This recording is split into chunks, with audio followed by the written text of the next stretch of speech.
প্রিয় ভাইরা আমার, হিংসা করা যাবে না। হিংসা করা অনেক বড় গুনাহ। শুধু গুনাহ নয়, বরং হিংসা মানুষের নেক আমল সমূহকে নষ্ট করে দেয়।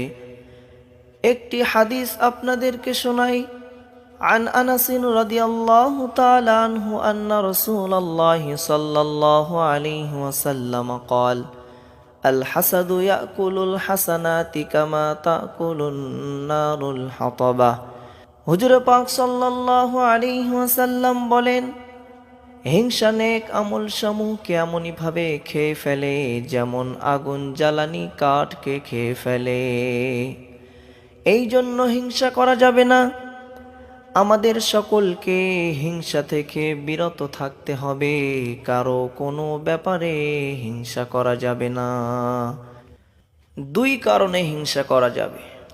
এ সম্পর্কে একটি হাদিস।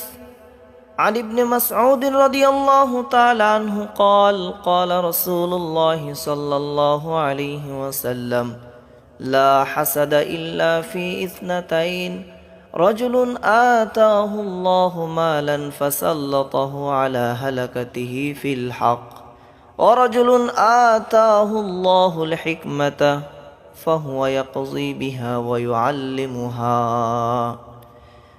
দুই ব্যক্তি ছাড়া অন্য কারো হিংসা করা যাবে না। অর্থাৎ দুই ব্যক্তির ব্যাপারে হিংসা করা যাবে।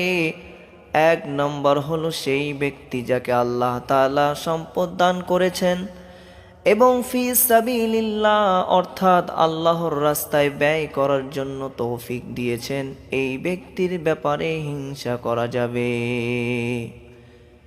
দুই নম্বর হলো সেই ব্যক্তি যাকে আল্লাহ তাআলা হিকমত অর্থাৎ জ্ঞান দান করেছেন এবং সে জ্ঞান দ্বারা ভালো মন্দ বিচার করে এবং তা মানুষদেরকে শিক্ষা দেয়, এই ব্যক্তির ব্যাপারে হিংসা করা যাবে।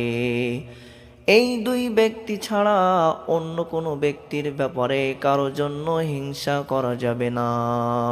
কারণ হিংসা করলে তার নেক আমল সমূহ নষ্ট হয়ে যায়। আল্লাহ তাআলা আমাদের সকলকে হিংসা থেকে বেঁচে থাকার তৌফিক দান করুন।